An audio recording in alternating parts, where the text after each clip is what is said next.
Ery, fitiavana, fahamasinana, ilay radio tsy manam-paharoa, tsy manam-paharoa, tsy manam-paharoa. YAHVAH YAHOSHUAH TV, ery, fitiavana, fahamasinana.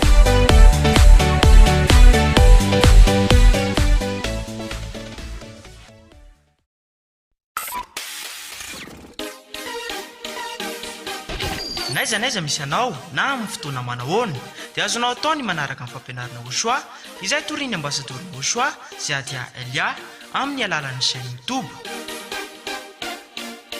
Raha amin'ny teny anglisy, YAHVAH YAHOSHUAH TV. Raha amin'ny teny frantsay, YAHVAH YAHOSHUAH TV français. Raha amin'ny teny sinoa, YAHVAH YAHOSHUAH TV Chinese. Ari raha amin'ny teny malagasy, YAHVAH YAHOSHUAH TV malagasy. Efa misy ihany koa ny fampianarana YAHOSHUAH amin'ny teny japonais sy indiana. Raha ho an'ny teny japonais dia afaka arahanao ao amin'ny chaîne YouTube YAHVAH YAHOSHUAH TV Japanese. Raha ho an'ny teny indiana kosa dia afaka arahanao ao amin'ny chaîne YouTube YAHVAH YAHOSHUAH TV India. Azonao atao ihany koa ny manaraka mivantana amin'ny site internet www.rtvyahoshua.com na ihany koa www.ya-yahva.com. Koaraoa ny fampianarana YAHOSHUAH izay mahatonga anao ho tsy mpanota intsony sy mitondra anao ho any amin'ny lanitra ny lanitra.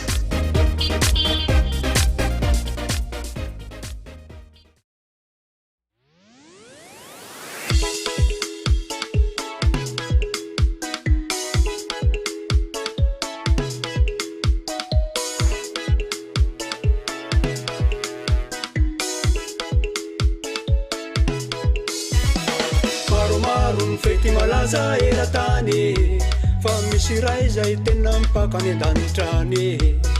Taty ray zay mbola maro no tsy malaly. Fety malaza fa nitevolo ny mankaly.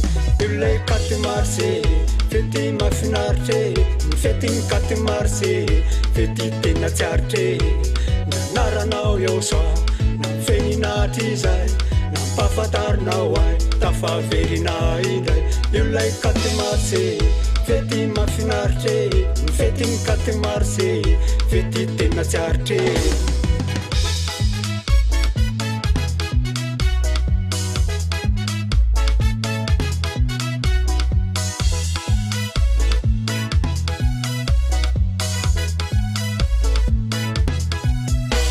Tsy avelanay fa ankalazaina isa-taony. Fety lehibe sady ny rehetra ny tafaony. Ny anaranao sy nafenina nefa fantatra e. Ka amizao ny devolona nafina de tao fay e. Ilay 4 mars fety mafinaritra. Ny fety ny 4 mars fety tena tsiaritra. Ny anaranao YAHOSHUAH na feninahitry zay na mpafantarinao ay tafaverina indray. Ilay 4 mars fety mafinaritra. Ny fety ny 4 mars fety tena tsiaritra. 4 mars daty ankalazana niverena ny anara-masiny zanak'Andriamanitra YAHOSHUAH. Ny anaranao YAHOSHUAH no tena ankalazainy. Fanarana mavonjy sady tsy ajovainy. Ianao YAHOSHUAH no mena voninahitra. Fetinao no ankalazaina ny 4 mars. Ilay 4 mars fety mafinaritra. Ny fety ny 4 mars fety tena tsiaritra. Ny anaranao YAHOSHUAH na feninahitry zay na mpafantarinao ay tafaverina indray. Ilay 4 mars fety mafinaritra. Ny fety ny 4 mars fety tena tsiaritra.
Lakionrika faireare Tiu feri manero naretanao rehetra Ianao YAHVAH Laina moni aina Panavotrai Ivahiny ao eto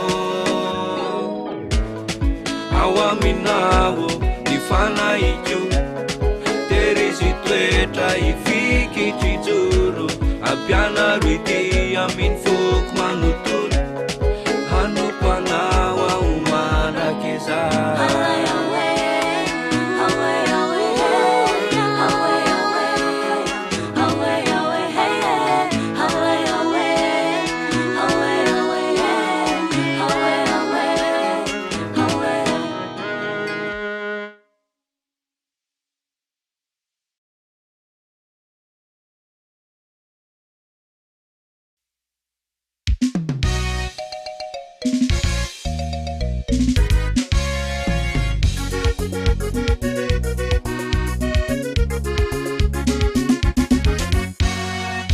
Fampianarana anakiray Nafeny nafaindro itindray Nianarany YAHVAH Nafeny nafatsina torotoro No indro lasa vato fehizoro Nianarany YAHVAH ine Misy anarana anakiray Nafeny nafaindro itindray Nianarany YAHVAH Nafeny nafatsina torotoro No indro lasa vato fehizoro Nianarany YAHVAH ine Tsy misy takonaka tsy ho hite Tsy misy miafinaka tsy ho aseho Nianarany iny aloha efa tafite Navoaka teto ambohitra peto Ilay anaranao YAHVAH Efa nambarany mpaminany Ka izany tsy ho fale Ka izany tsy ho ravo Mankalaza katimarsa Tsy misy takonaka tsy ho hite Tsy misy miafinaka tsy ho aseho Nianarany iny aloha efa tafite Navoaka teto ambohitra peto Ilay anaranao YAHVAH Efa nambarany mpaminany Ka izany tsy ho fale Ka izany tsy ho ravo Mankalaza katimarsa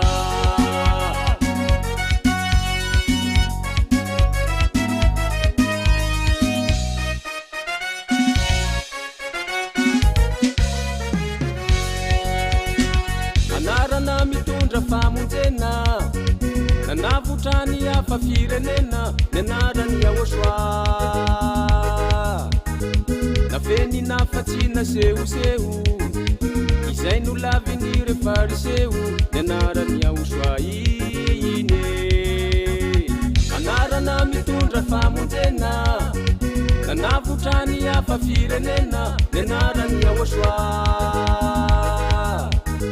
Nafeny nafatsina sehoseho Izay no laviny refariseho Nianarany YAHVAH ine Tsy misy takonaka tsy ho hite Tsy misy miafinaka tsy ho aseho Nianarany iny aloha efa tafite Navoaka teto ambohitra peto Ilay anaranao YAHVAH Efa nambarany mpaminany Ka izany tsy ho fale Ka izany tsy ho ravo Mankalaza katimarsa Tsy misy takonaka tsy ho hite Tsy misy miafinaka tsy ho aseho Nianarany iny aloha efa tafite Navoaka teto ambohitra peto Ilay anaranao YAHVAH Efa nambarany mpaminany Ka izany tsy ho fale Ka izany tsy ho ravo Mankalaza katimarsa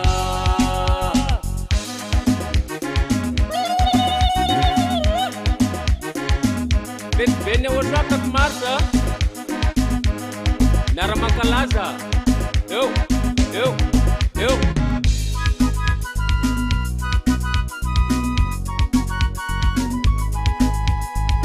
Katimarsa Fetiny YAHVAH Zatina nele daty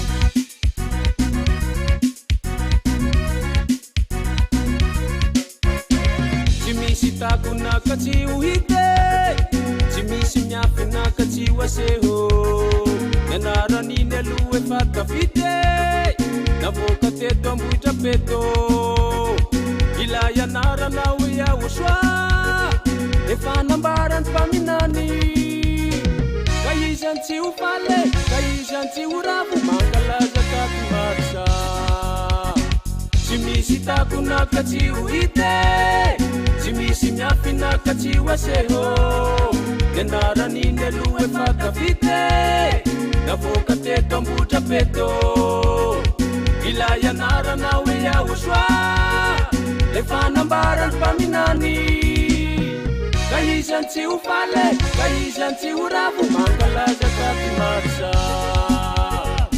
io lay fety beny YAHVAH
Mbola waan siang kusa mato.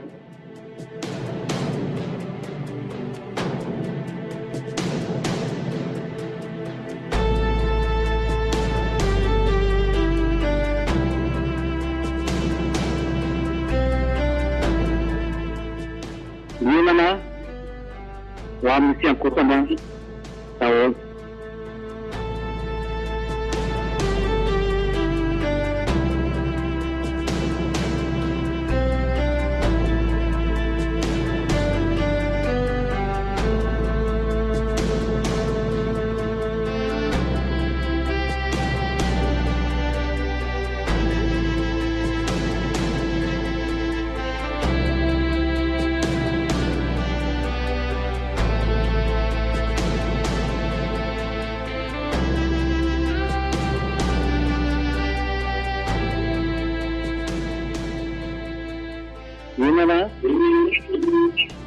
Waan siang kusa mato.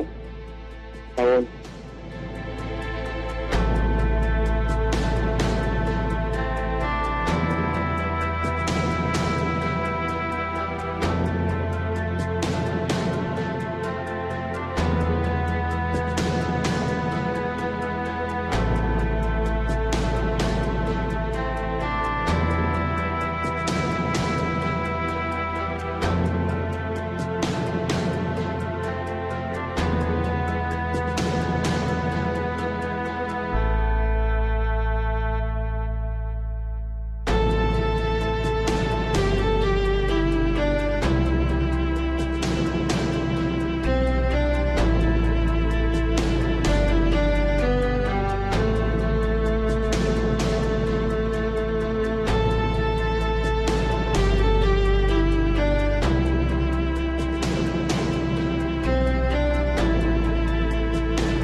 miankoka mivavaka daholo manitra voninahitra dada malala YAHVAH miankoka eo anaty ny voninahity ankalazao ny anarana ary derao ny hatsarana miankofa daholo ny zanak'Andriamanitra rehetra sy ny resy lahatra rehetra miankofa daholo da ny mivavaka miankofa daholo.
YAHVAH ameza voninahitra ny anaranomasina sanena ny voninahitra anazy dia voninahitra ilay Andriamanitra mahery dia voninahitra ilay avo indrindra ny YAHVAH ilay tsara indrindra ny Andriamanitra rehetra dia any amin'ny avo indrindra dia any amin'ny lanitra ilamy miankofa eo anatrehany miankofa eo anatrehany dia voninahitra izy izy ilay tena Andriamanitra marina indrindra izy ilay tompon'ny fahamasinana ary izy ilay tompon'ny fiainana mandrakizay ny voninahitra izy miankofa eo anatrehany miankofa eo anatrehany mankalazao ny anarana ireo fa tsara ny voninahitra dada malala YAHVAH.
samy miresaka aminy samy nanambarany eo am-pony eo anatria ambara ho anazy tony eo anatin'ny fonao aza misy ateny eo anatreny intsony izy ihany ny afaka mamonjy sy manafaka anao hiavanao na YAHOSHUAH ilay zanany antsoy ilay anarany ambara ho aminy izy aza tadiavinao ka trao ao aminy fahamasina fa izy ny tompony fahamasina na izy mifandray aminy mifandray saminy atao izay hiavanana aminy hiavana amin'ny tsy toy ianao hiavanao anarany hiavana amin'ny tsy toy ianao hiavanao anarany antsoy izy eo variny ianao antsoy izy eo variny ianao antsoy izy eo variny ianao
misy orage Misaora azy amin'ny zanaky. Misaora azy. Ny voninahitra YAHVAH. Ny voninahitra ny Andriamanitra tsara. YAHVAH. YAHVAH no anarany. Izy miankoho. Miankoho feona teny. Miankoho feona teny. Miankoho fenao eo anatreny. Miankoho fadaony ako tokantrano. Miankoho fadaony na iza mandreny. Na iza mahery. Miankoho fadaony. Miankoho feo anaten'ilay tompony fanahinao. Miankoho feo anaten'ilay nampisy ainanao. Miankoho feo anaten'ilay nampamisy ny tanana sy tongotra anao. Miankoho feo anaten'ilay nampamisy ny vatana anao. Miankoho feo anaten'ilay nampisy aina ny tenanao.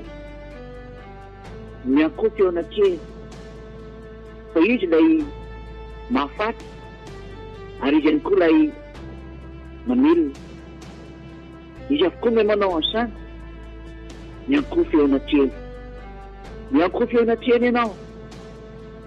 Ny voninahitra izy. Miankoho feo anatreny ianao. Antsoa ianarana. YAHVAH no anarany. Izy ilay Andriamanitra maro. Izy ilay Andriamanitra tsara indrindra. YAHVAH no anarany. Miankoho feo anatreny.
Misaora azy. Samim misaotra azy. Aoko fantatrao fa tsara izy. Aoko fantatrao fa izy ny mpamaly vavaka. Aoko fantatrao fa izy ilay tena maro. Izy ilay Andriamanitra tsy tia fahotana, mankala ny fahotana ary tena halany zany. Andriamanitra tsara izy. Tsy misy tsara oatra anazy. Sady tio fa izy iry ihany no mahay mamonjy anao. Izy iry ihany no mahay manafaka anao.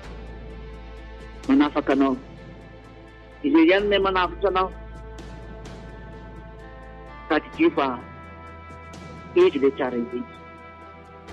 Ny voninahitra izy. Asandrato ny anarany. Ankalaza ao mivavanao izy. Iarao any amin'ny lalana rehetra izay ilainao any izy. Ataovy ao am-ponao ny anarany. Sady mpamonjy izy ny mpanahy.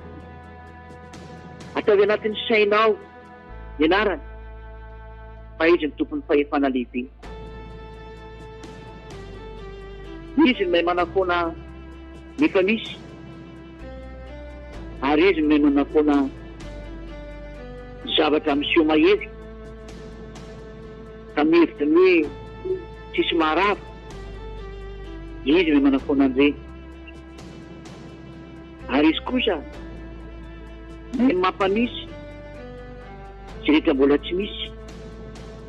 Ary ny zavatra eritreretinao tsy ho itsy azy, hainy mampamisy azy. Ary ny zavatra eritreretiny sainao hoe ahoana ny tanteraka an'izany, izy ny mahay manao an'izany. Izy ny mahay mampamisy an'izany. Ary izy ny mahay mantanteraka an'izany. Ny anarany YAHVAH no anarany. YAHVAH. Ny voninahitra izy. Kalazao ny anarany. Ianao fa tsara izy. Ny voninahitra izy fa tsara. Tsy misy tsara oatra anazy. Antso izy dia ho tonga eo akaikinao. Antso izy dia ho tonga eo anilanao. Tsy misy tsara fa tsy YAHVAH. Izy ny Andriamanitra tsara indrindra. Izy rery ny Andriamanitra mpisandoka daholo ny ankoatra anazy. Ary tena mpametaka sy mpamono ny ankoatra anazy. Fa izy ilay tsara indrindra. YAHVAH ô, mienoa izay rehetra miantso anao. Jereo izay rehetra mitady anao. Eno izay rehetra miorakoraka mitady anao. Jereo izy dado. Ampizy rehetra dado. Eno izay rehetra antsoantsony mitady anao. Valo hivavaka izay rehetra miantso anao. Aza atao lavitra intsony ianao. Teo akaiky izay miantso anao. Eo anilany izay rehetra mikatraka anao. Eo akaiky izay rehetra maniry ny toetra eo akaikinao. YAHVAH ô, dada malalako. Eno ny fangatahany tsirairay avy. Indrindra fa ny fitiavana iaraka aminao. Ny fitiavana tena eo akaikinao. Tsy ataonao tsinotsinona intsony rehetra. Dado, dado, dada malalako YAHVAH. Mienoa mandrakavy. Hotahinao izy rehetra miantso ny anaranao. Hotahinao izy rehetra mitady anao. Ary valo izy rehetra fangatanana nalefa taminao. Fangatana natao teo anatrianao. Dado, voninahitra no mandrakizay. Tsotra dada malala. Tsotra dada malala. Tsotra dada YAHVAH.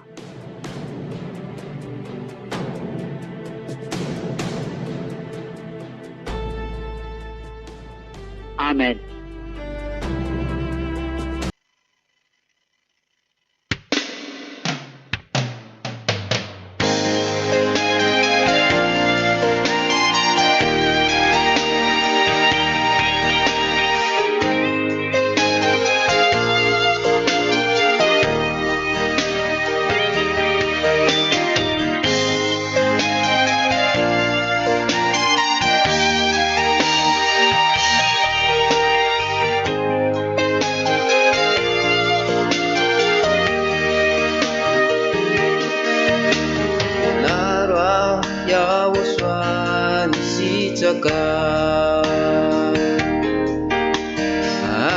aizako mitandrina ny didina aketiko ao ampo midenina hoe mbatia notako amina enaro ao YAHOSHUAH ny sitraka aizako mitandrina ny didina aketiko ao ampo midenina hoe mbatia notako amina zavapona ny fankalazany tsinotsinona ny fidera tinaina kory ny irako katoka ty efaiko sitraka tsisy tsara toana YAHOSHUAH faniataly indrindra no finidina makakalotrany toerona hoe fanikely indrindra zano tiavina tsisy tsara toana YAHOSHUAH faniataly indrindra no finidina makakalotrany toerona hoe fanikely indrindra zano tiavina zavapona ny fahendrena ny fahaizana tsy azona mamonjy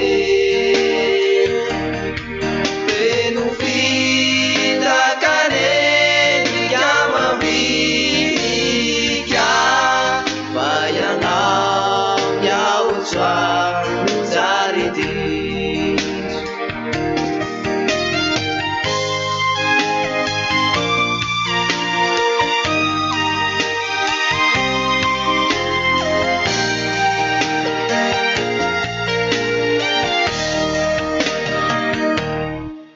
Fampianaro YAHOSHUAH anoko anao amin'ireto amin'ny fo sy fanahy fampianaro anoko anao zay anarako zay rehetra nomenao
See, I feel it's had a face in the way I try. Fonaicho YAHOSHUAH izay mitoetra tsy manampetra hoanay ayatsarinao tapitroatra tsy ay fefena tsy arefesinao hoe atraiza Fonaicho YAHOSHUAH izay mitoetra tsy manampetra hoanay ianao zay milatsaka hoanay ianao tsy masasatra mity famonjy tonga lafatra sonay tapatoetra tao lantry zahay depois fisa manambaina fenao YAHOSHUAH tinansa depois fisa manambaja fenao YAHOSHUAH amla faltao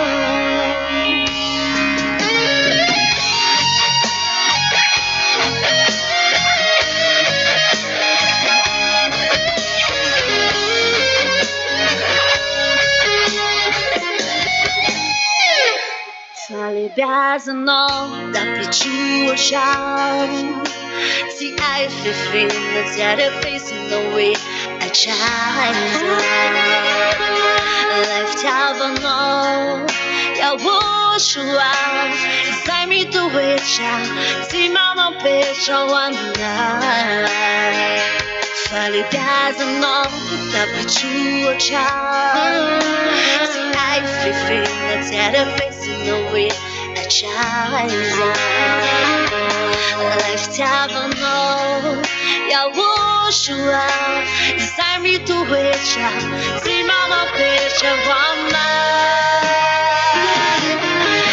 ianao zay milatsaka hoanay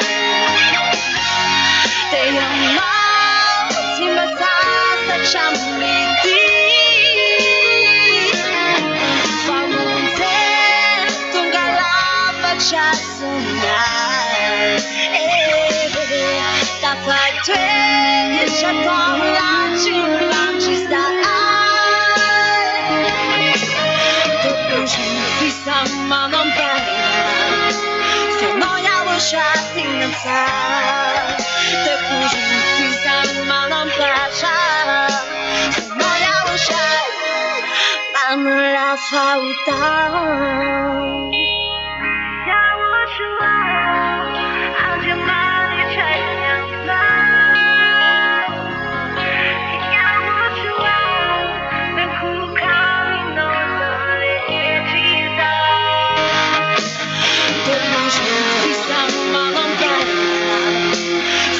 YAHOSHUAH tinansa depois fisa manambaja fenao YAHOSHUAH amla faltao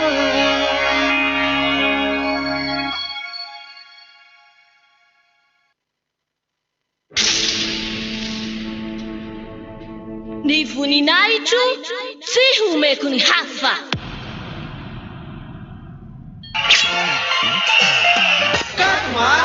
Kadmas, Fampianaran YAHOSHUAH.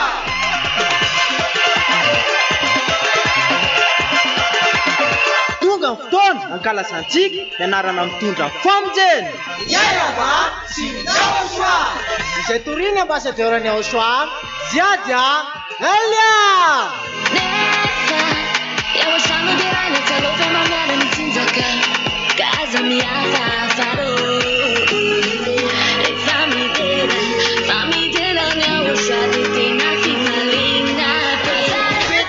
YAHOSHUAH io ilay teny taminao hoe aza manota intsony aza manota intsony izay no afantaranao any YAHOSHUAH lay tena marina ka tsisy nilaza izany afa-tsy YAHOSHUAH izay nitoriny ambassadeur-ny YAHOSHUAH ziady Elia ireriany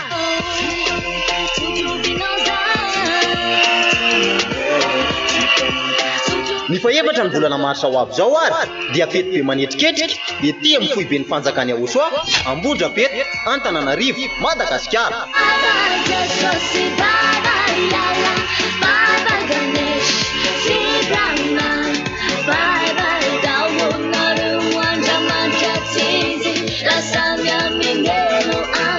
Antsika zanaky ny avo indrindra izay vita batisa ato amin'ny Yahoshua sy ireo nanoratra anarana amin'ny batisa ato amin'ny Yahoshua dia tongava mankalaza sy manome voninahitra ny YAHVAH sy YAHOSHUAH.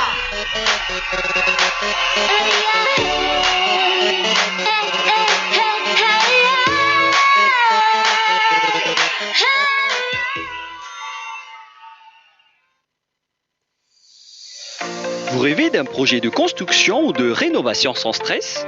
Avec EGM, entreprise gaz m'amireto, concrétisez votre projet en toute confiance. Visite technique du terrain, études et architecture optimisée, menuiserie en aluminium et inox sur mesure et livraison clé en main, prête à vivre. EGM, de la conception à la livraison, l'expertise qui fait la différence.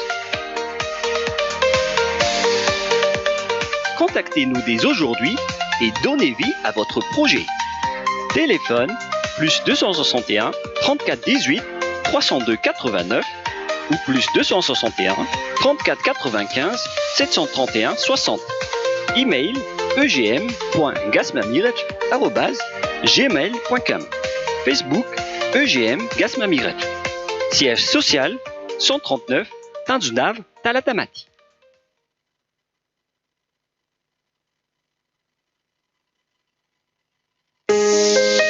Formez-vous aujourd'hui, brillez demain. Avec Supremacy Course, développez les compétences qui ouvrent les portes du succès. Vous souhaitez parler le français et l'anglais avec aisance, améliorer votre communication professionnelle ou encore maîtriser les outils informatiques essentiels pour optimiser votre carrière? Supremacy Course vous offre des formations pratiques, dynamiques et certifiantes, dispensées par des professeurs expérimentés. Formation en informatique, bureautique. Nos modules couvrent l'ensemble des compétences nécessaires pour être efficace et autonome, bureautique complète, présentation professionnelle, gestion de données. Une approche pratique avec des exercices concrets et des applications réelles. Formation en langue, français et anglais. Nos formations vous permettent d'améliorer votre expression orale et écrite, d'enrichir votre vocabulaire professionnel, de gagner en confiance et en aisance dans vos échanges, cours adaptés à tous les niveaux, du débutant au professionnel. Méthode moderne, interactive et axée sur la pratique réelle. In today's world, English is not just an advantage, it's a necessity. At Supremacy Course, learning English is more than just studying a language. It's about opening the door to the world. Here, our students are not just learners, they are future professionals preparing to communicate with confidence and clarity. Through practical lessons, conversations, and real-life situations, they develop the skills they need for the modern workplace. Every session combines listening, speaking, reading, and writing, creating a complete and engaging learning experience. Our goal is simple: to make English a powerful tool for success in any career. Welcome to Supremacy Course, where learning becomes a journey of growth and opportunity. Alors, rejoignez Supremacy Course et transformez vos compétences en réussite. Pour toute information supplémentaire ou procéder à l'inscription, merci de contacter le 034 78 868 33 ou de vous rendre au bureau du collège Samstria School Internet B Ivat. Supremacy Course, learn, improve, succeed.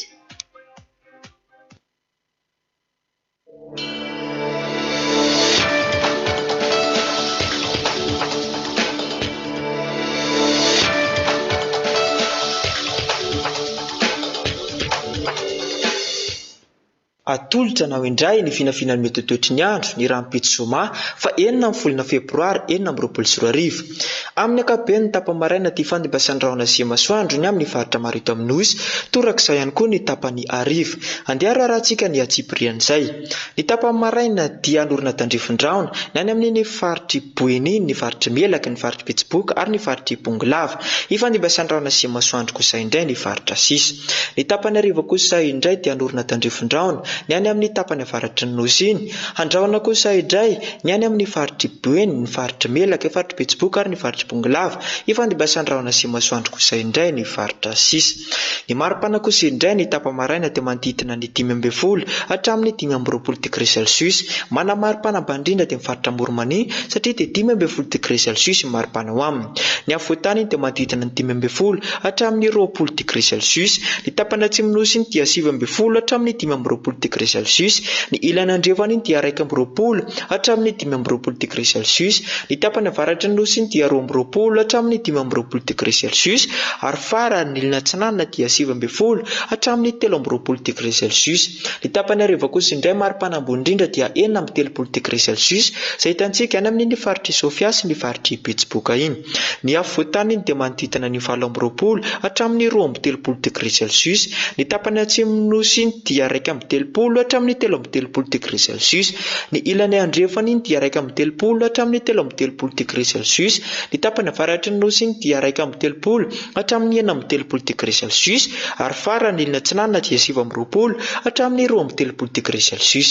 Dia izay indray ny finafinany metotoetry ny andro. Na rahanao teto amin'ny radio televiziona HFF manome fotoana ho anao ho amin'ny manaraka indray.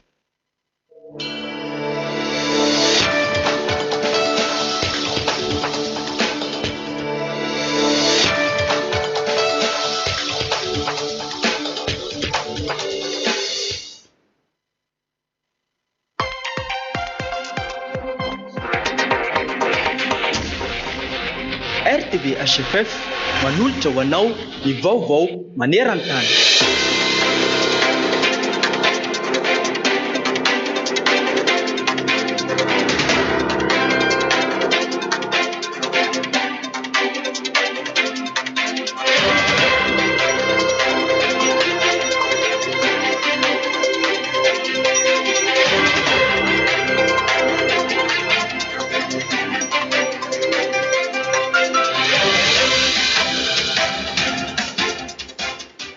Voninahitra ho an'i dada YAHVAH, voninahitra ho an'i YAHOSHUAH. 1 andro sisa dia higadona ny 9 volana Marsa 2024. Batisa farany ho an'ny eto Madagasikara. 17 andro kosa sisa dia higadona ny 4 volana Marsa 2024. Fara-fisoratana ho an'ny Batisa ho an'ny Malagasy eto Madagasikara. Notontosaina tamin'ny Alahady kosa ny farany fandraisana ny fanehosan'ny YAHOSHUAH tamin'ny ity volana Janoary ity. Tsy misy intsony indray ny fanasana YAHOSHUAH ao amin'ny fanjakana YAHOSHUAH raha tsy amin'ny 9 volana Marsa izay iarahana amin'ireo vahiny izay tonga tafiditra ny lanitra dia ireo izay vita batisa izany. Tsy lava be ny resaka fa asakasakao anao ny safidy dia hamonjy ny fanahinao ianao dia amin'ny 4 volana Marsa izao ny fara-fisoratana anarana raha mbola dia hamonjy ny fanahinao ka ho atao batisa amin'ny 9 volana Marsa taona 2024.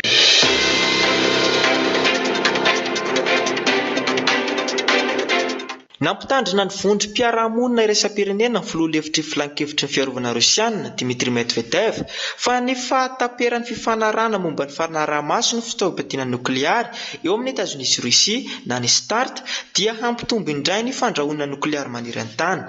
Noho izany dia nanamafy izy fa ny tsy fisian'ny fifanarahana vaovao dia nafaingana ny fihazakazahana amin'ny famokarana fitaovam-piadiana izay teraka krizy lehibe maniry an-tany indrindra eo anatrehan'ny fahasarotan'ny toetra rà ankehitriny. ankehitriny izay manasongadina ny faharavany fifampitokisin'ny iraisam-pirenena ka miteraka fifandrahonana ratafika etsy roa. Nanakena ny États-Unis i Medvedev izay nambarany fa tsy miraika akory manoloana ny fifanarahana lany daty. Ankoatr'izay dia nanamafy izy fa nandatsy handray anjara amin'ny fifampirarahana momba ny fanaraha-maso sy famerana ny fitaovam-piadiana nokleary i Chine. Noho izany rehetra izany dia nanamafy ity filoha Rosiana teo aloha ity fa raha tsy mampiseho finiavana noho ny fifanarahana vaovao États-Unis dia tapitraritra eo ny fandriam-pahalemana sy fitoniana ho an'izao tontolo izao.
Xi Jinping dia nanantanteraka antsary izay manamarika ny hamafy ny eo amin'ny firenena roa ho an'ny taona 2024. Nandritra izany dia nanasona ny fanamafisana ny fiara-miasa strategjika tsy azo hosongosonina ny mpitarika roa ary nankalaza ny fahombiazan'ny dingana manatantara noho ny fahatrarana ny 2020 taona fifanarahana tsara teo amin'ny Beijing sy Moscou. Samy vonina ny anohy ny fanamafisana fifanakalozana ara-barotra izay tombanina $100 miliara ny roa ary tsy izany ihany fa hampiroborobo ihany koa ny fifanakalozana momba ny angovo sy ny teknôlôjia sy ny fifanakalozan'ny mpianatra ary ny fifandraisana ara-kolontsaina.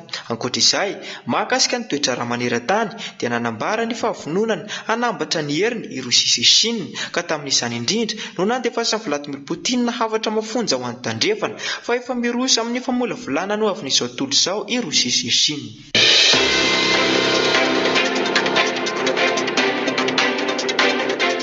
Amin'ity taona 2024 ity no fotoana anombohantsina ny fanatanterahana ny fandaharan'asa mandritra ny 5 taona manaraka.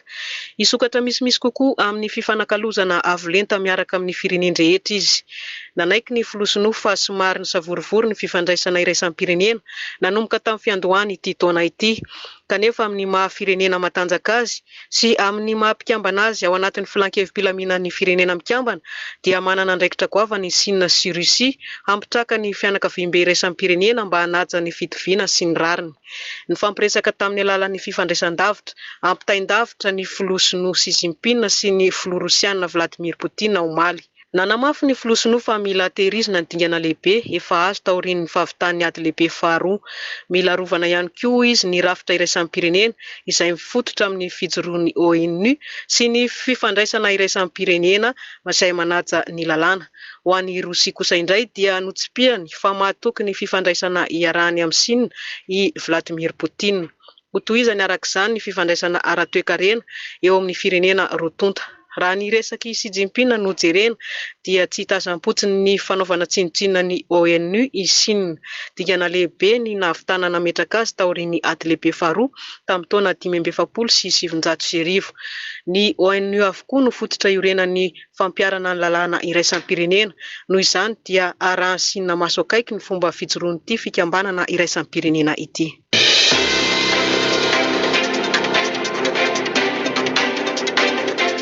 Manoloana fivoarany ady Ukraina ankehitriny izay ahitana taratratrany ny fahombiazan'ny tafika Rosiana. Amin'izao fotoana izao noho ny vinavina dia hiditra tsy ho ela ao amin'ny tanàna Zaporizhia ny tafika Rosiana. Noho izany dia miroso amin'ny famindrana toerana ireo vahoaka sivily ny pôlisy Ukrainiana.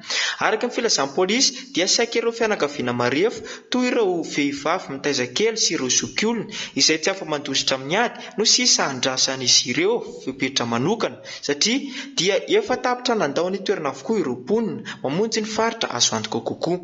Malaina ny andao ny trano fonenany sy ny fanalany ireo vahoaka saingy noho ny hamafy ny fanafiana atao ny tafika Rosiana dia tsy maintsy mandeha tsy fidiny miaraka amin'ny entan-kely izay mba voatsirambin'ny tanana.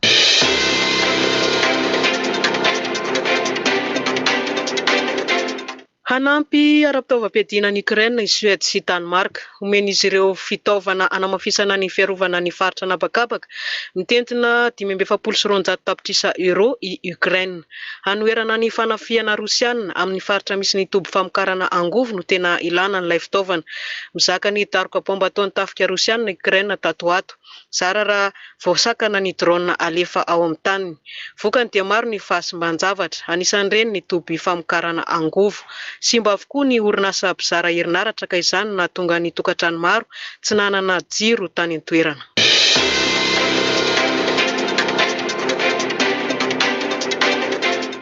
Nandray ny fitarihana ny tafikinotana mitoby any Litonia ny miaramila Allemagne ary lara-pamena ho azy ireo ny fanamafisana lafin'ny fiarovana ao Eropa antsinanana sy ao Baltika manoloana ny fianjanana amin'ny Rosia. Nandritra ny lanonana izay nanamarika izao tao Kaunas dia napafantatra tao anatin'izany ny firenena mandrafitra ny vondro tafikinotana ao Litonia ahitana ny tafika Belge, Tchèque, Luxembourg, Pays-Bas, Norvège ary Litonia. Arak'izany dia nanantitrantitra ny fanamafisana lafin'ny fiarovana izy ireo ho fanoherana ny fandrahoana avy amin'ny Rosia indrindra manoloana ny ady Ukraine izay miamiafatrany amin'izao fotoana izao.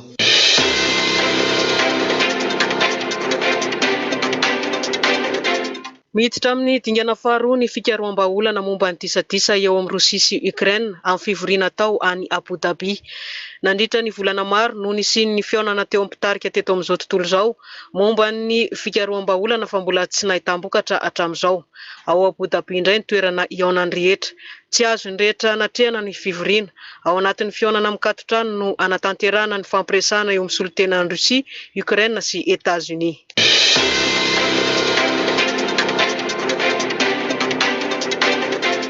Mizotra tsara ny asa fanelanelana nataon'ny États-Unis amin'ny fitadiavam-baolana momba ny fampitsarana ny ady ao Ukraine izay tanterahina ao Abu Dhabi mandritra ny 2 andro izay andraisan'ireo delegasiona Rosiana sy Ukrainiana anjara eo ambanin'ny fitarihan'ny iraka manokana Amerikana ho ny fanambarana nataon'ny sekretera-panjakana Amerikana Marco Rubio.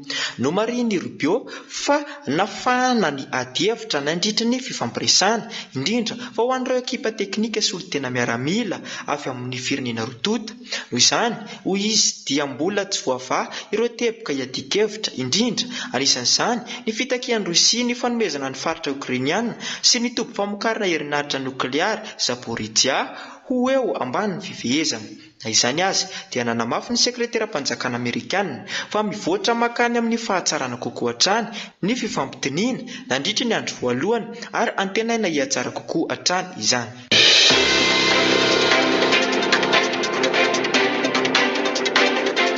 Nanamafy ny fifandraisany ara-tafika amin'ny Birmanie i Rusia. Haritra mandritra ny 5 taona ny fifanarana vita sonia teo amin'ny rotonta. Mpiaradia amin'ny firenena birmana efa hatramin'izay eo amin'ny lafiny ara-tafika i Rusia. Fiara-miasa eo amin'ny sehatra ara-nokleary sy fanatevenana ny fitaovam-piadiana anabakabaka ny tena ifantohan'ny fiara-miasa. Vao tamin'ny taona 2024 no nisy fanonganam-panjakana goavana nitranga tao Birmanie. Manarina ny fahavoazana nisy tamin'izany ny mpitondra fanjakana ankehitriny. Ataon'ny mpitondra olona ara-pameana ny fanatsarana ny lafiny ara-tafika.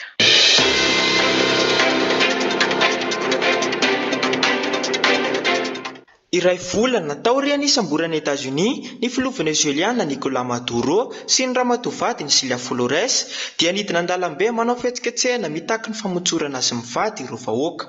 Milanja sora-baventina makivaky ny karakasy renivohitra ireo vahoaka izay naneho ny tsy fakasitrahany sady ny filoha-mpisolo-toerana izay ampangan'izy ireo ho mangina manoloana ny tsirariny ataon'ny États-Unis. Tsy ny tao karakasy ihany no nahitana izany fihetsiketseham-bahoaka izany fa hatrany amin'ireo firenena piray vodirindrina ihany koa satria dia nidina an-dalambe torak'izay koa ireo vahoaka Meksikana mitaky tsy misy atakandro ny amotsorana ny filoha venezuelana mivady. Ny famotoana teo ivelan'ny masivo amerikana izy ireo ary mitaky amin'ny États-Unis ny famotsorana ny filoha venezueliana. Manoloana izany rehetra izany dia isahiran-tsaina mafy noho ny fivoaran'ny toetra rà ny fitondrana vonjimaika venezueliana. Voatery maneho firaisampo amin'ireo vahoaka na dia fantatra aza fa mety hanafotoana ny États-Unis izany manoloana ireo fiaraha-miasa efa natomboka.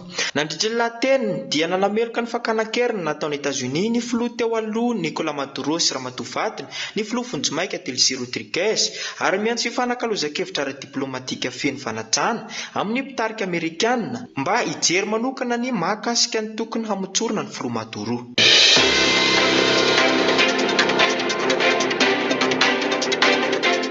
Nampitandrina ny mpitondra teny voamery Eropeana Thomas Renier fa efa ela i Rosia no nisambotra ny fifandraisana avy amin'ireo zanabolana Eropeana. Nandritra latena tao tao Bruxelles dia no mafisiny fa manana fitaovana ahafana mamantatra ireo fanafiana sy fitsikilovana tao Rosia izy ireo amin'ny alalan'ny fandarana sanapakapaka Galileo. Ity fanambarana ity dia mifanaraka tsara amin'ny tatitra nataon'ny Financial Times fa nanakaiky ireo zanabolana Eropeana lehibe maromaro ny sambodanitra Rosiana antsoina hoe Lodge 1 sy Lodge 2 voalaza fa mangalatra tahirikevitra. Manoloana izany dia miapanga any Rosia ho manao fihetsiketsehana tsy azo ekena amin'ny vondrony Eropeana ary mitaky fanazavana avy amin'ny Moscou mahakasika ity raharaha ity.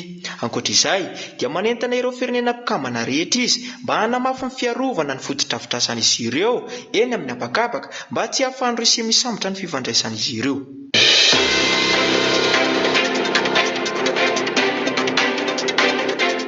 Niraradraraka ny fatiolona tao amin'ny fanjakany Kwara tany Nigeria. Nanafika tao amin'ity tanàna ity ny vatan-dehilahy maro mitampiadiana ka nahafaty olona 220 vao haingana no nitondra hetsika fampiandrian-tany tany an-toerana ny tafika avy amin'ny fitondram-panjakana nigeriana nefa dia zao sahady fa nanafika indray ny andehan'olona mitampiadiana.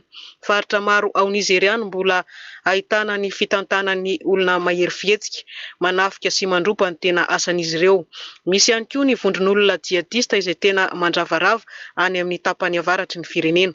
Mamono sy mandropa izy ireo rehefa manafika. Matetika dia ny ady sy ny disadisa ao anatin'ny fiarahamonina no miafara amin'ny fifamonoana. Tao Kwara dia nidoran'ny olon-dratsy ny tranombarotra sy ny fitaovana rehetra sendrazy. Ankoatra ny olona maty dia may avokoa ny trano sy ny fiarakodia tao an-tanàna.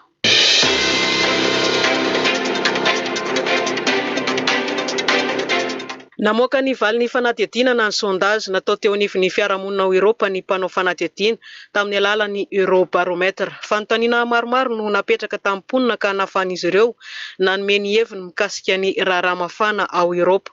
Ny ady manakaiky ny sistans sy ny fanaparitahana vaovao tsy marina aparitaky ny IA no tena mampiasa saina ny vahoaka Eropeana. 270 ny Eropeana dia manany mety sy ny ady hakasika ny sistany. Ny 700 ny mponina dia matahotra ny asa fampiororona. Maro anisa ihany koa ny tebiteby ao amin'ny resaka fiovaovan'ny toetrandro sy ny mety isian'ny fanafiana ara-teknôlôjia na ilay antsoina hoe cyber attack entin'ny firenena mpikambana ao amin'ny vondrona ivelan'ny vondrona Eropeana. Mahatsiaro tena ny zareo Eropeana fa marefo ny lafin'ny fiarovana ny taniny eo amin'ny lafin'ny filaminana.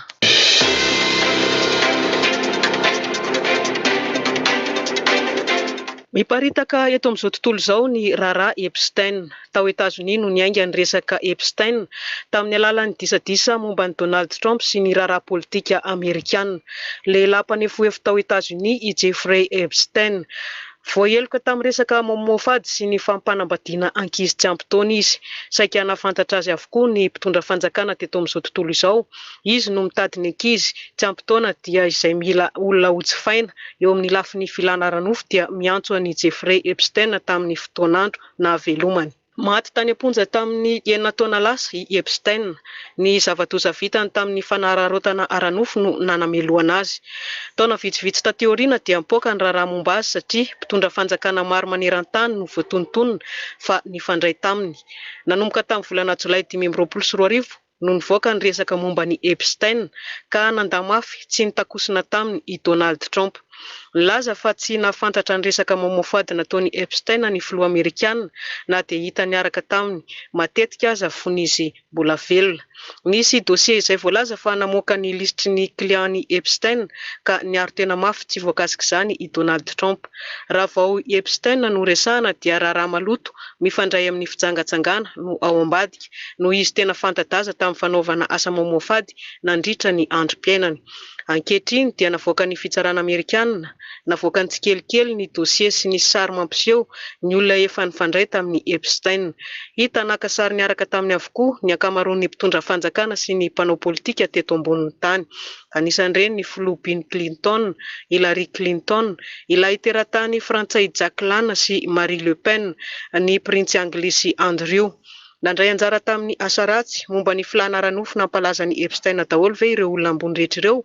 Izay no fanontaniana mampiaya voalohany ho an'ny mpanara-baovao raha nahita ny fifandraisan'izy ireo tamin'ity mpanao heloka Amerikana malaza ity. Tsy voatery ho marina nefa izany ary tsy misy porofo raha teo. Fa ny fantatra dia lehilahy mpanefoefo nifandray tamin'ny olo-malaza maro teto ambonin'ny tany i Jeffrey Epstein. Na dia maty azy izy dia nirongatra ny dossier momba azy ka naloto daholo izay voatonontonona tao anatiny.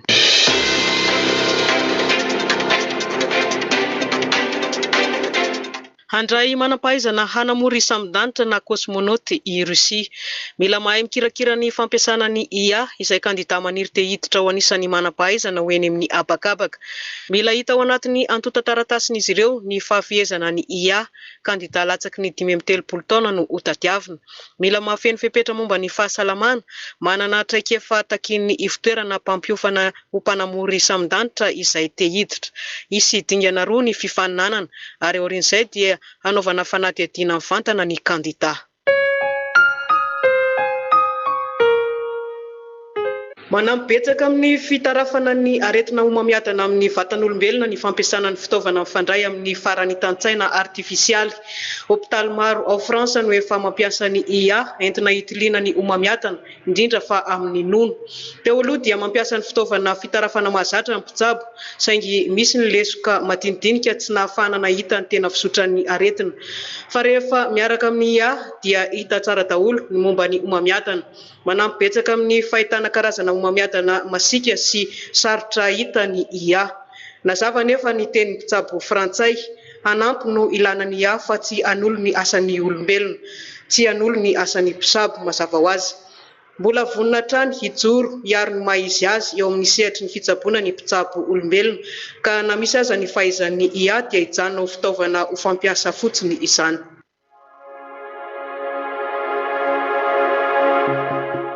Anisany nahasazy mavesatra tamin'ny Confédération Africaine misahana ny baolina kitra na ny CAF i Maroc taorian'ny lalao famaranana ny CAN 2024. Nahatratra 5.7 euro ny sazy arabola azony, miampy ny tsy fahazahoan'ny mpilalao vitsivitsy milalao. Tsy nanaiky ny sazy nomena azy Maroc ka nanao fampakarana teo anivon'ny rafitra pitsara ny 10-10 ao amin'ny CAF. Nolazain'ny Fédération Marokana fa tsy mifanaraka amin'ny zavantranga tamin'ny lalao famaranana ny fandonana tamin'ny Sénégal ny vesatry ny sazy nomena azy. Misy tranga hafa anseho no tsy nodiniam pitsara ka izany no angatahan'ny Maroc fampakarana mba hamerenana andiniana ny Raha. Maherin'ireo njato ny olona maty tamin'ny fanjerana matsiravina tao amin'ny toeram-pitrandrana vato-manandanja atao hoe koltana na kolombita. Tao amin'ny faritra Rubaya any antsinanan'ny Repoblika Demokratika ny Congo no toerana nisy onlozy. Izay toeram-pitrandrana lehibe indrindra dia Afrika satria dia mamokatra eo amin'ny 20,000 ny koltana ilaina maneran-tany miorina ao amin'ny faritra fezin'ny vondrona Pokoma, AFC sy M23. Marina moa fa ny kolotanana kolombita rehefa voadio dia azahoana ny singa atao hoe tantalina, akora fototra ampiasaina amin'ireo teknôlôjia avo hita ankehitriny toy ny finday, solosaina, drone sy ny maro hafa. Mahakasika ity loza noho ny fiotsan'ny toeram-pitrandrana ity dia nanambara ny manam-pahefana fa mahery ny 500 no namony ainy ary ampolony maro ireo naratra mafy ary ny sasany amin'izy ireo dia mbola miady mafy amin'ny fahafatesana. Nahitana tranga mampivarahontsana tany Inde satria dia lehilahy mpivarotra kojakoja momba finday noho ny poany bateria ny vavany. Araka ny fantatra rehefa nahitana tsy fahatomombanina tsy nety velany finday iray dia navoaka ny bateriany ary nolelafiny kely araka ny efa fomba mahazatra. Kanjo raha izy ny lelakiny avy hatrany dia nipoaka tao ambava n'ilay bateria ary namoaka lelafo ka nampirehitra ny manodidina saingy nalaky voafeny afo. Nisy lozan'ny tranga teny an-dranomasiny Gresy. Sambo iray mpiandry sisy tany no nandona sambo lehibe iray nitondra mpifindra-monina tao amin'ny nosy Chios. Olona 10 namoy ny ainy tamin'izany. Maro hafa ny mbola karoina. Olona 420 no naratra ka nampidirina hopitaly. Misy tamin'ny naratra no ahitana zazakely eritaona, vehivavy anankiroa no bevoka ka ny iray tamin'izy ireo dia afa-jaza tao anatin'ny fifandonana. Nohetsena avokoa ny fitaovana fampiasan'ny mpamonjy voina nentina namonjena ny olona tradoza. Nanokatra fanadihadiana ny manam-pahefana Grika hamantarana ny antony aviany loza.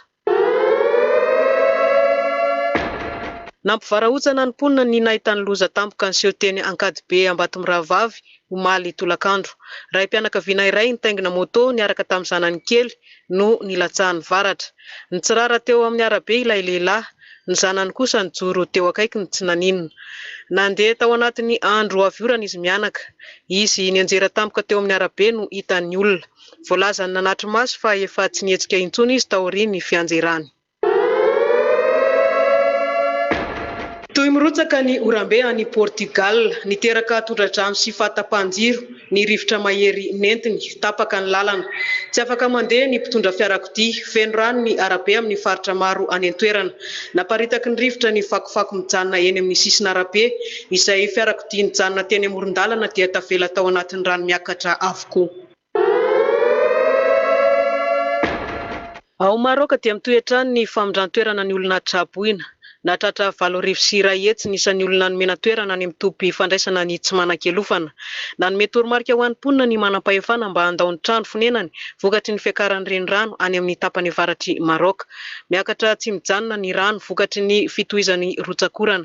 Feno daholo ny toha-drano ka atahorana anampy ny haavon'ny rano efa manondraka ny tanàna.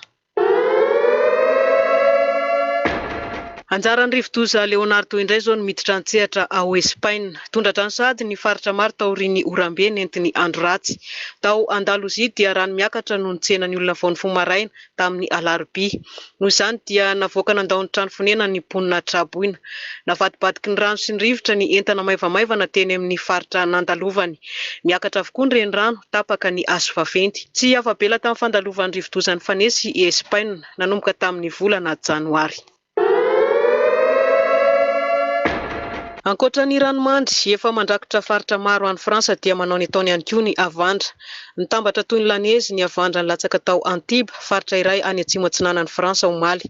Avy ny orana tamin'ny talata alina, vao ny fomaraina ny olona dia ny tokotany rakotry ny ranomandry navela ny avandra no hitany ny alarobia. Orana tokony latsaka nandritra ny 2 volana no avy tao anatin'ny adiny 4 monja. Tsy mahazatra mponina mahita tranga toy izany fa ny andro mafana miaraka amin'ny masoandro mibalika trano no efa iainany isan'andro. Mbola tsy nahita avandra toy izany aho nandritra ny 420 taona ny ainako hoy ny raim-pianakaviana iray. Fotoana fohy taorian'ny latsahan'ny orana dia nikapokapoka ny tafitrano vokatry ny filatsahan'ny avandra tany Antibes. Ny tena nahavariana dia tsy ranom-potaka intsony no nikoriana teny amin'ny arabe fa ranona avandra fotsy mangatsakatsaka. Namely ny péninsule ibérique ny dépression Leonardo ny alarobia ka niteraka fikorotanana lehibe teo amin'ny fiainam-bahoaka. Olona narivo no nafindra-toerana vonjimaika ary nikatso ny fivezivezena fiaran-dalamby sy ny fiara amin'ny faritra maro. Tao Andalozia any atsimon'ny Espaina dia sekolo maro no nakatona noho ny toetrany ratsy. Araka ny vinavinany manam-pahaizana dia mety hahatratra 5.30 cm ny rotsakorana ao anatin'ny 420 ora amin'ny toerana sasany ka mampitombo ny loza ateraky ny tondra-drano sy fiotsana. izany tany. Miantso ny mponina ny manam-pahefana mba hitandrina fatratra sy hanaraka ny toromarika ofisialy satria mbola mety hiaratsy ny toetrandro ao anatin'ny andro ho avy.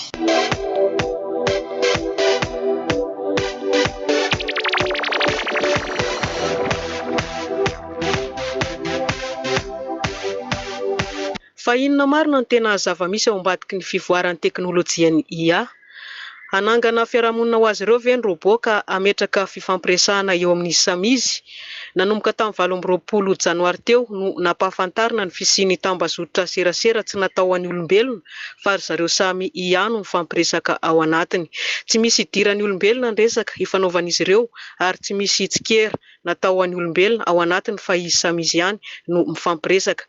Molbook no anaran'ilay tambazotra sosialy zato isan-jato natokana ho an'ny IA. Un monde parallèle na fiainana hafa mirazotra amin'ny fiainan'ny olombelona ny filazany manam-pahaizana ny fisian'ny resaka ifanaovan'ny samy robot ao anatin'ny tambazotra sosialy.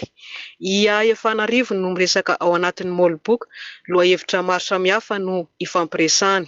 Olombelona manam-pahaizana no namorona ilay fitaovana ifampiresahana.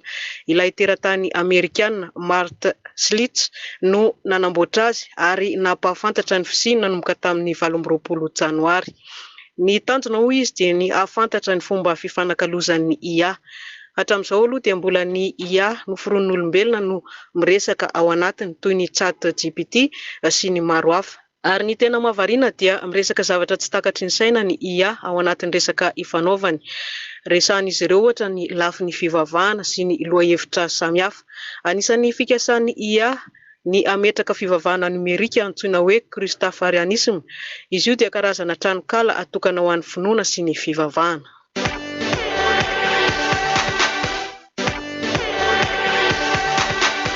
Tehirizina ao amin'ny tranombakoky Silborg ny taolam-balon'ny lehilahy iray niara-ny famonoana ho faty tao Danemark.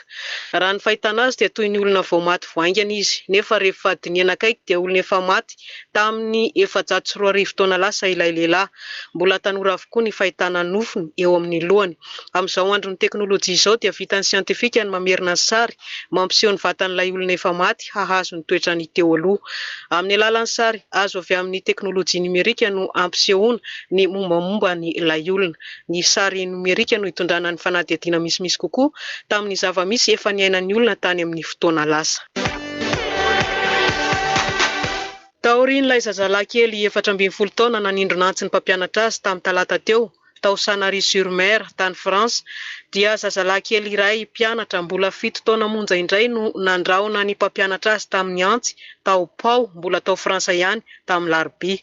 Mpianatry ny EPP ao Pau ity zazalahy kely 7 taona ity. Notazonina tao amin'ny efitrano mpampianatra izy taorian'ny nahatratrarana azy nangalatra kitapo.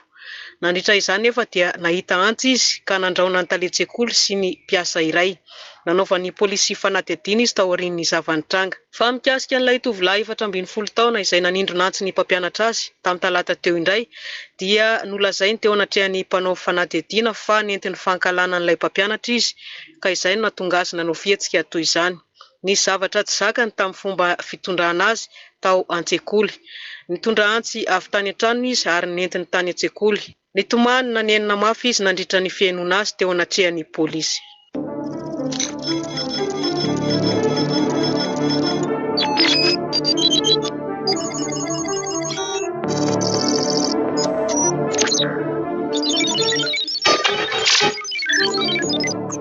Eo amin'ny firoborobon'ny fikirakirana ny teknôlôjia dia nanaradian'i Aostralia Espagne amin'ny fandrarana ny ankizy tsy ampiasa tambazotra serasera.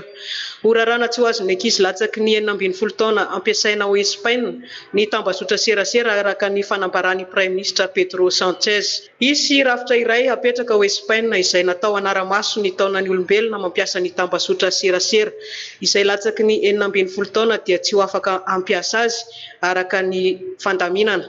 Mianjaanja eo anatrehan'ny ankizy ny karazana fandaharana ratsy zaraina ao anatin'ny tambazotra sosialy toy ny horonan-tsary mamofady, ny lahatsoratra feno herisetra sy ny sary mampiana-dratsy. Resy lahatra ny Prime Ministre Espagnol ka nampahafantatra ny fanapahan-kevitra ho raisin'ny Espagne momba ny fitantanana ny firenena manoloana ny fivoaran'ny teknôlôjia. Nandritra ny fihaonam-be momba ny IA atao any Dubai no nampahafantarany an'izany.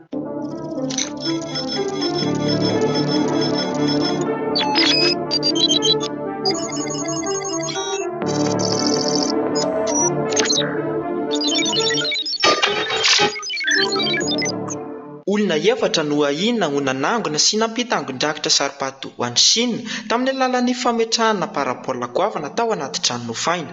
Araky ny fanazavana mpitandro filaminana dia mety ho nampiasaina ity fitaovana ity mba hisamborana sy handefasana vaovao manandanja ka niteraka ilay lehibe teo amin'ny lafin'ny fiarovana sy fitsikilovana.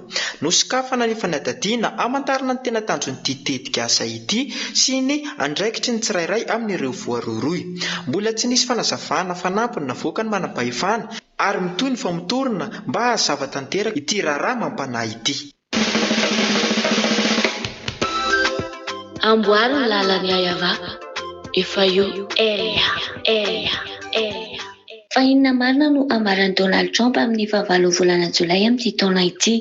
Loharanom-baovao maro any ivelany no milaza fa hamoaka fanambarana momba ny fisian'ny extraterrestre ny filoha Amerikanina. Fotoana maharitra no manany an'io fanambarana io. Inona no tena andrasan'izao tontolo izao? Ny Amerikanina nanana ny tahirin-kevitra betsaka indrindra momba ny extraterrestre sy ny ovni. Nandritry ny taona maro dia nifandray tamin'ireo hatrany gouvernement Amerikanina mba hafantatra tantara maro ny tafika sy ny manam-pahefana tao États-Unis.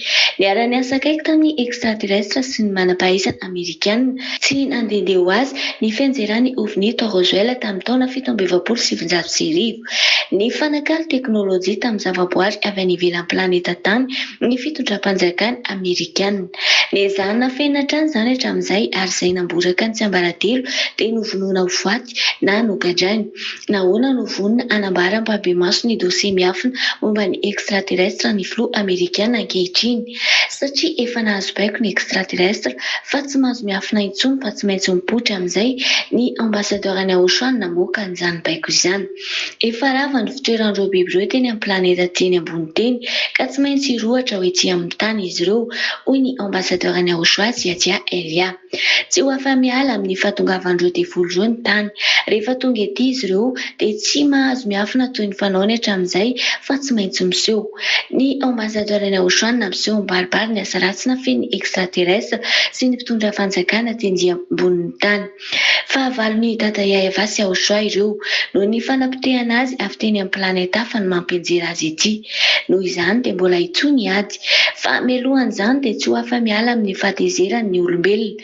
Noho ny fisian'izany zava-doza ambabon'ny tany izany no nampihomanana ny olombelona hatramin'izay. Ny tsy takatry ny olombelona nefa dia raha ho avy ny zava-doza hoentin'ny extraterrestre dia tsy hisy fiarovana ho azy. Tsy zavatra afinaritra no hitany fa zavatra ampatahotra.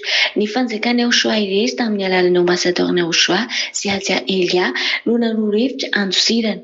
Ny fomba fandosirana dia ny fialana tamin'ny fahotana sy ny fiarahana amin'ny YAHVAH satria YAHVAH manana ny hery sy ny fahefana handresena andreo.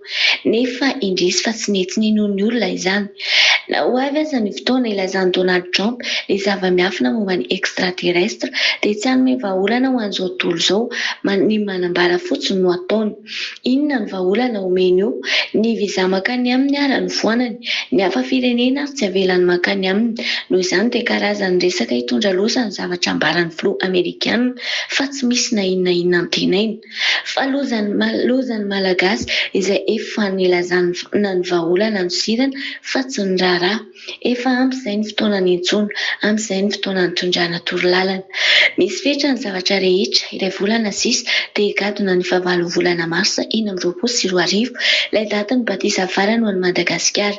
Rehefa vita izay dia baibay dia andraso eo tohiny. Andraso ny fahatongavan'ny extraterrestre izay efa fahavalon'ny olombelona hatramin'izay dia aza mibabababa fa efa rarano tadiavina ny ianareo.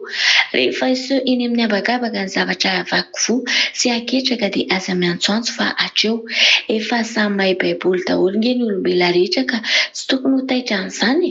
Efa samy mivavaka daholo koa dia samy mitazona ny finoany. Ngamotsy izay ihany ilay nitenenina hatr'izay. Dia vao maika tokony hamafisina tsara ilay finoana fa ny finoanao no havonjy anao amin'izany fotoana izany. Dia samy mitazona ny azy fa aza mifandrebireby rehefa tonga izany. Dia ampahirezina mihitsy ianao fa hatreo tsara izay tranga. Hatreo ampitoniana ny loza ambabon'ny tany.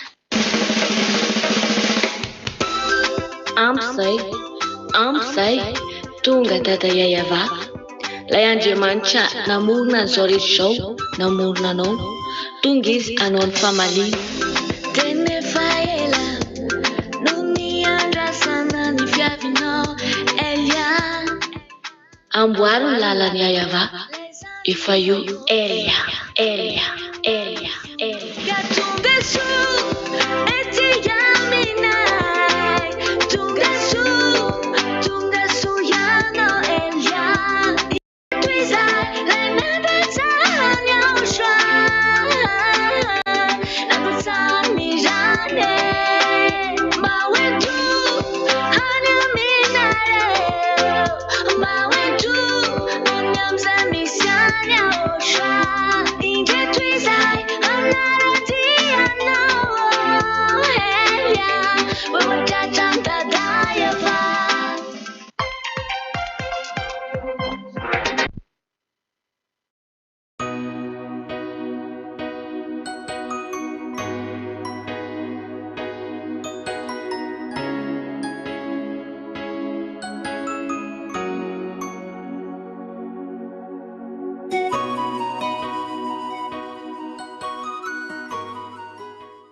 amin'ny fifaliana lehibe indray no anosoana totokatranintsika indray ny amin'ny teny tia tonga amin'ny fampianarana itsika izay